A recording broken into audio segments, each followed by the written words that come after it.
Hello friends, fin ideas में आपका स्वागत है। अब हम समझते हैं tic tac strategy. Tic tac strategy is very similar to short gamma strategy. Short gamma strategy में हम कॉल ऑप्शन और पुट ऑप्शन दोनों को बेचते थे और उसके बाद में कंटिन्यूअसली डेल्टा न्यूट्रल करते थे।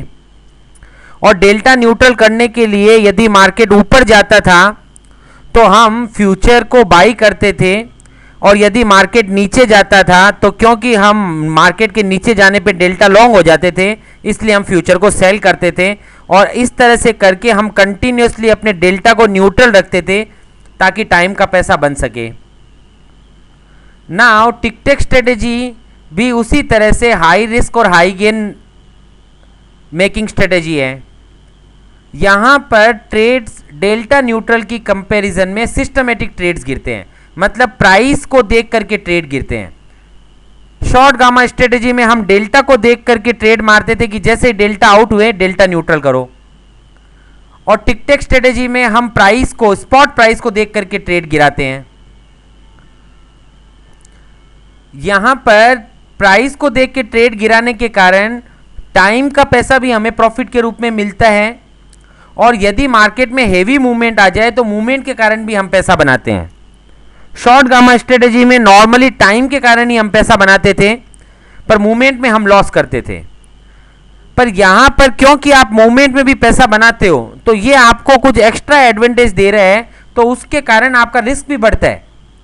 तो यदि मार्केट में रेंज बाउंड मार्केट ही रहे लेकिन बहुत अच्छे से मूवमेंट आने के बाद में रेंज बाउंड हुआ तो ये अच्छे से लॉस भी करता है।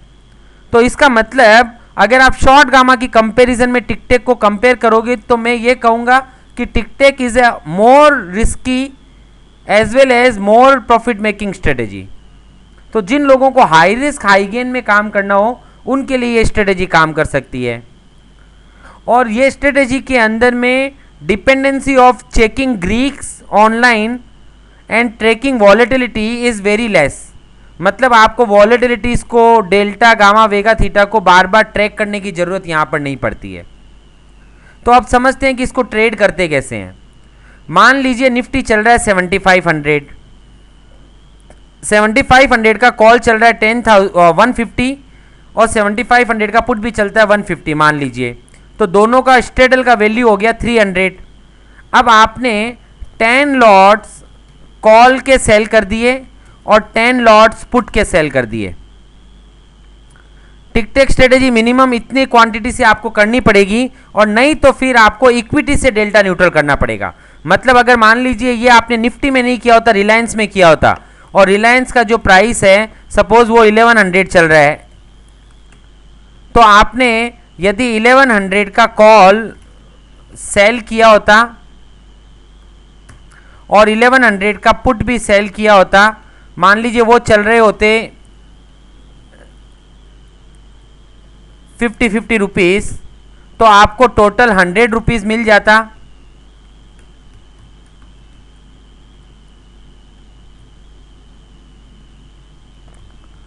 और यहां पर आपने 10 लॉट की जगह अगर 1 लॉट किया है तो आप क्या करते हैं वो मैं अभी आपको साथ में बताता जाऊंगा। तो पहले वापस मैं निफ्टी पे आया, निफ्टी 7500 चल रहा है, आपने 75 के कॉल और पुट को 150 में सेल किया, तो टोटल 300 रुपी आपको एक स्ट्रेडल का मिला।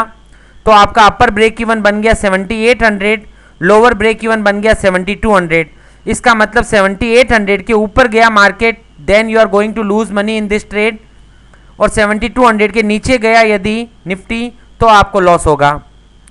अब आपने ये जो 300 रुपये प्रीमियम मिला है इसको डिवाइड बाय 10 करके 30 पॉइंट्स कैलकुलेट किए, मतलब 300 पॉइंट के मूवमेंट के बाद आपको लॉस होता है।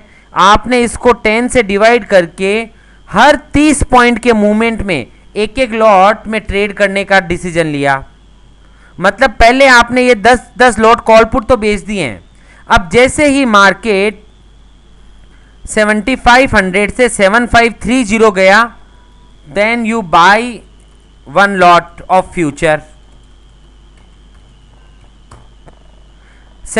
7560 गया, again buy 1 lot of future. 7590 गया, again buy 1 lot of future. वापस 7560 आ गया, then sell 1 lot of future. तो यहां पर आपको एक लॉट में लॉस बुक हो गया।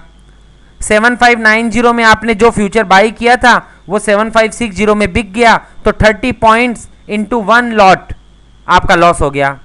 वापस 7590 आया, फिर से बाई 1 लॉट। 7620 आया, फिर से बाई 1 लॉट। 7650 आया, फिर से बाई 1 लॉट। इस तरह से 7800 जब आएगा तो आपके 10 लॉट बाई हो चुके होंगे। तो आपने यहाँ पे 10 लॉट कॉल बेचे थे जो 78 के ऊपर अनलिमिटेड लॉस करने वाले हैं। तो यहाँ पर आपके पास में उसके सामने 10 लॉट फ्यूचर आ जाएंगे जो 78 के ऊपर में आपको प्रॉफिट करेंगे। तो above 78 you are not going to incur loss. Similarly अगर बाजार टूट रहा होगा तो आपको जैसे जैसे मार्केट टूटेगा तो आपके एक एक लॉट बिकते जाएंगे। मैं यहाँ पे वापस शुरू कर रहा हूँ 7500, फिर से 7470 आया तो सेल 1 लॉट ऑफ फ्यूचर। 7440 आया, again sell 1 lot of future. 7410 आया, फिर से सेल करो। वापस 7440 आ गया तो जो सेल किया हुआ था उसको बाई करो, ये एक लॉट में लॉस बुक हो गया। लेकिन इस तरह से फिर से 7410 आया, फिर से सेल करो। ऐसे करते करते 7200 आते आते आपके 10 लॉट बिक जाएंगे।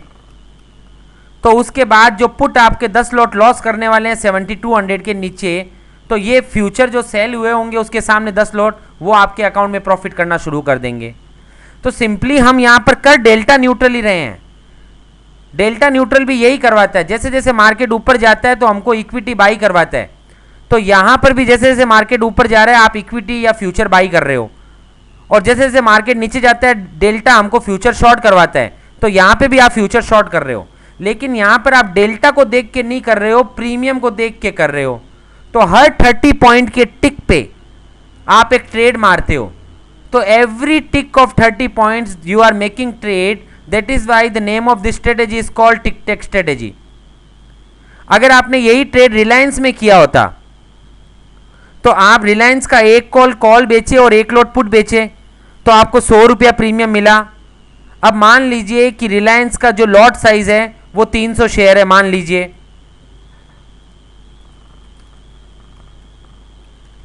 तो आपने वापस यहां पर 100 पॉइंट्स आपको टोटल मिले हैं। इसको डिवाइड बाय मैं 10 करता हूं तो 10 पॉइंट के मूवमेंट में, मतलब रिलायंस के हर 10 पॉइंट के मूवमेंट पे आपको 300 डिवाइड बाय 10 तो 30 शेयर्स में ट्रेड कर लेना है।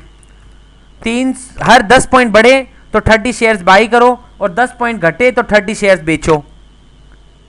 फिर 10 पॉइंट बढ़े तो फिर से बाई करो। बढ़ते में बाई करना इज इजी, लेकिन अगर 10 पॉइंट घटता है तो आप बेचोगे कैसे जब आपके पास डिलीवरी नहीं है। तो यहां पर आपको आर्टिफिशियल डिलीवरी क्रिएट करनी पड़ेगी, या फिर आपको मार्केट का भाव चलता है 1100 तो आप 1000 के कॉल पुट में काम करेंगे। तो 1000 के यदि आप कॉल पुट में काम करते हैं तो ऑटोमेटिक 10 पॉइंट बढ़ने के हिसाब से आपके अकाउंट के अंदर में 10 पॉइंट के 10 मूवमेंट आ चुके होंगे ऊपर की साइड। तो आपके अकाउंट में 300 शेयर शुरुआत से ही बाई होंगे। तो नीचे जाएंगे तो या तो 300 शेयर बिकेंगे जो बाई हुए हैं वो, या थोड़े बहुत और ऊपर में बाई होंगे। तो टिक टेक स्ट्रेटेजी एंश्योर्स यू कि मार्केट में यदि जो ऑप्शन आपने बेचे हैं उसमें मूवमेंट आए तो आपको जो लॉस होने वाला है उसकी कंपैरिजन में पहले ही वो आपको फ्यूचर दिला देता है। अब क्वेश्चन आता है कि ये फ्यूचर के ऊपर नीचे के मूवमेंट में जो लॉस होगा वो कैसे मिलेगा।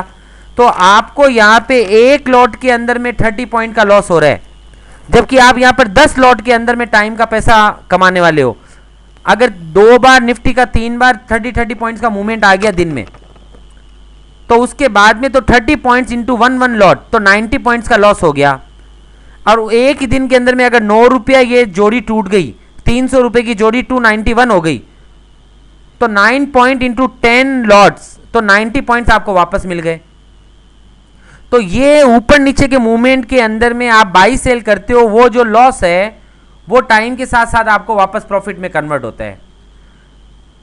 पहले भी मैंने आपको जैसे कि क्लियर किया था कि शॉर्ट गामा से ये थोड़ा सा हाई रिस्क है, क्योंकि डेल्टा इतना हेवीली आपको मूवमेंट में ट्रेड नहीं गिरवाएगा जितना ये आपको गिरवाएगा, लेकिन साथ ही साथ में ये रिस्क की स्ट्रेटेजी सेफ बन जाती है अगर वो मैच्योरिटी के नज़दीक में हो। तो मतलब आपने महीने के शुरुआत से स्ट्रेटेजी को किया तो आप तो मैच्योरिटी के नज़दीक वाले टाइम पे भी वही 30 पॉइंट्स पे एक एक लॉट का ट्रेड करोगे, जबकि डेल्टा जो है वो मैच्योरिटी के नज़दीक में यदि डेल्टा के टर्म्स में आप ट्रेड मारोगे तो हो सकता है इससे ज़्यादा क्वांटिटी का आपको ट्रेड मारना पड़ेगा, क्योंकि गामा जो है वो मैच्योरिटी के नज़दीक में हाई होता है, इसलिए वो डेल्टा को बहुत फास्ट मूव करता है मैच्योरिटी के नज़दीक में। तो यहाँ पर क्योंकि डेल्टा को ट्रैक नहीं किया जाता है, प्रीमियम को ट्रैक किया जाता है, तो ये स्टैटिक वे में ट्रेड करता है। आप कंपेरेटिवली शॉर्ट गामा की कंपैरिजन में इसमें क्या रिस्क है कि ये थीटा को इग्नोर करता है। सचमुच में महीने की शुरुआत में यदि आप शॉर्ट गामा ट्रेड करते हैं तो डेल्टा में चर्निंग में लॉस भी कम होता है, तो टाइम का प्रीमियम भी कम मिलता है। जबकि यहां पे क्योंकि ये डेल्टा को ट्रैक नहीं करता है तो ये तो स्टैटिक वे के अंदर में मूवमेंट पे लॉस करता है। तो हो सकता है कई बार ऐसा हो जाता है कि महीने की शुरुआत में मूवमेंट के कारण आपको लॉस ज़्यादा हो जाता है पर उतना टाइम का पैसा आपको मिलता नहीं है। But over the period of time अगर लॉन्ग टर्म के स्टेटिस्टिक्स को देखोगे तो both the strategies are making similar returns. बस ट्रैकिंग का डिफरेंस है कि यहां पर ग्रीक्स को ट्रैक नहीं करने की जरूरत होती है, जबकि शॉर्ट गामा में ग्रीक्स को ट्रैक करना पड़ता है। पर मैं वापस आपको कंक्लूजन में ये कहूंगा कि according to me short gamma is good compare to tic take strategy. So ये थे main behaviour of tic take strategy. एक क्वेश्चन लोगों को ये भी रहता है कि ये 10 लॉट ऊपर में बाई हो गए, उसके बाद में भी ऊपर में लॉट्स को बाई करने का या नहीं करने का।